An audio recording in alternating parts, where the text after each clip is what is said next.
for joining us today on Your Kentucky in a Home. We have a special treat for you today. We are in an amazing space in downtown Shelbyville that is owned by Ben and Melinda Hardin. Thanks for joining us. Right now we're in the family room, and can you describe the other rooms for the viewers at home so they can get a sense of the space?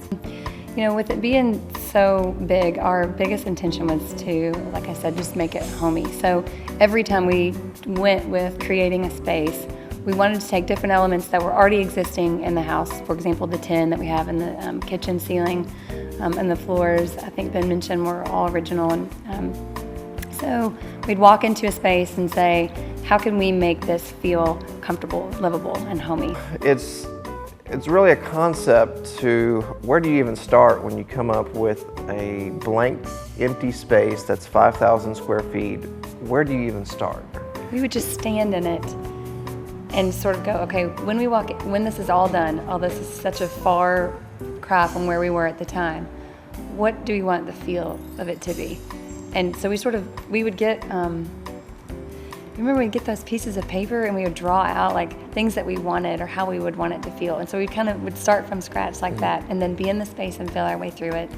And at the heart of everything we did, we wanted it to be creative, of course, but we wanted it to have a homey feel, a comfortable feel. And so with those things being the driving force, we would sort of create from there.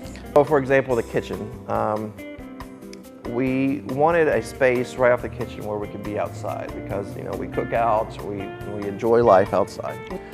And so we took what we had to work with, which was the rooftop deck. And so we created that entrance and exit right off the kitchen because it just best suited for that.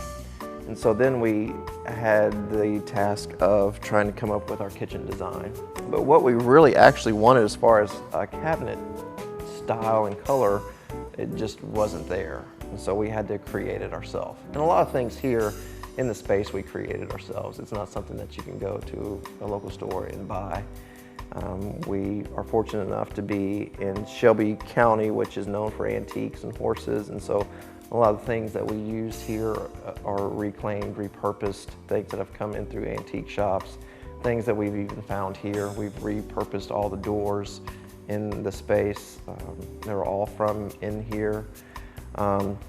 So going back to the kitchen, we decided to just go on a basic white primer color on the cabinets for the layout, and then had a local artist, Southern Inspirations, come in and paint the cabinets for us to give it that distressed, unusual look that we were trying to accomplish. She was great to work with, and I remember asking her, so we love the glaze on the cabinets, and we had this front entrance wall that had original wallpaper, and we wanted to keep it, but it was just sort of a mess. We didn't know exactly what to do with it. We didn't want to cover it up for sure. And so she had the suggestion of, well, what if I take the glaze from the cabinets and we can put that on and it'll still sort of seep through and tell the story. And one of the things that I'd required from the army of people that came here to do work is, don't tell me no, it can't be done. Just let's figure out a way to do it somehow close. Okay, so that was the only prerequisite for anybody coming and doing anything here was, you're gonna tell me no a lot. But fortunately, we all came to, you know, creative thinking and ways to get it all done. The design here, to me, when I look at it, it's a mix of old and new.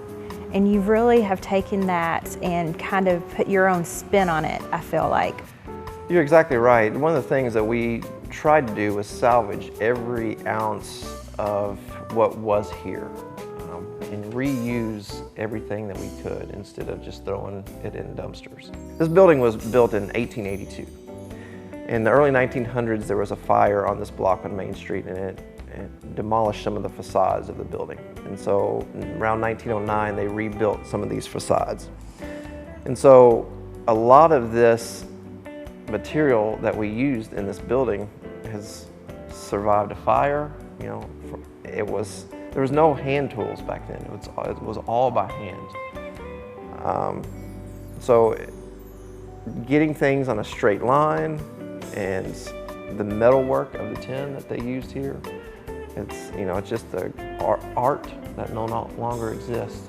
yeah, it's been a neat mix of old and new, and just the small little details that we've put in that maybe not a lot of people would even notice, but we notice and we know that they're there. And well, we're so fortunate because we work downstairs. Well, at the cafe, the back of that is an antique mall, so we get first dibs. So if something were to walk, I mean, oftentimes something would walk in, and before a vendor could price it, we're loading it upstairs.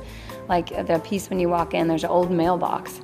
And it came in, and a couple of hours after it got there, Ben's like, hey, what do you think? And we actually built a wall to encase it. So that's part of our decor. But I don't know where else that would go in any other just sort of traditional home, but it just completely fits here. Well, your space here is absolutely amazing. Thank you for letting us come in and see it and telling us about your story. thank you for having Thanks, us. sir. And We're honored. hopefully, you know, our vision, our goal is to hopefully inspire other people to kind of undertake this kind of effort.